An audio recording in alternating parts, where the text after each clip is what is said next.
Aujourd'hui, je vais te raconter l'histoire de Mireille l'abeille. Il était une fois une abeille qui s'appelait Mireille.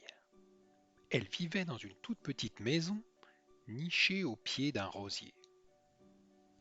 Comme chaque matin, elle agitait ses ailes et s'en allait travailler.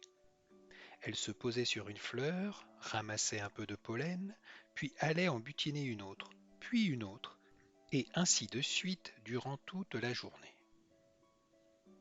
Une fois rentrée chez elle, Mireille faisait de délicieux pots de miel très parfumés et aussi des bonbons dorés qu'elle enveloppait dans des papiers colorés.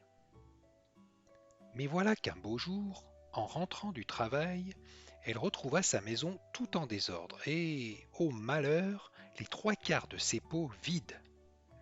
Des bonbons dorés, il ne restait plus que les papiers colorés. Elle remit un peu d'ordre et, furieuse, fit le tour du jardin pour interroger ses voisins. Léon le bourdon bourdonna qu'il n'avait rien entendu. Siméon le papillon, qui papillonnait, n'avait rien vu, et ne parlons pas des fourmis bien trop occupées à vider un sucrier. Mireille rentra donc chez elle pour se coucher et oublier un peu cette histoire. Mais devinez ce qu'elle trouva dans son lit. Un nain. Eh oui, un nain, comme on en voit parfois dans les jardins. Oh non! Il ne manquait plus que ça! S'écria Mireille en le secouant.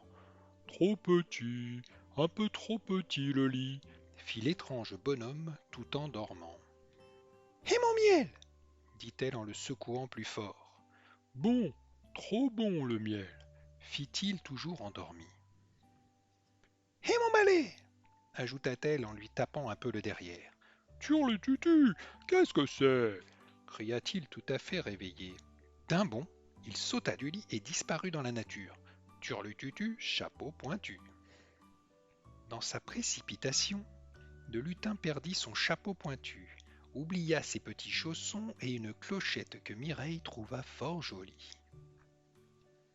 Si vous voyez par hasard dans le ciel une abeille qui ressemble à un lutin, vous n'aurez pas rêvé. Et si vous trouvez dans votre jardin un très petit nain qui ne ressemble plus vraiment à un lutin, vous n'aurez toujours pas rêvé. Bonne nuit les enfants, faites de beaux rêves. Et si vous ne voulez pas rater la prochaine histoire, n'oubliez pas de vous abonner en cliquant sur le bouton en dessous de la vidéo. À bientôt.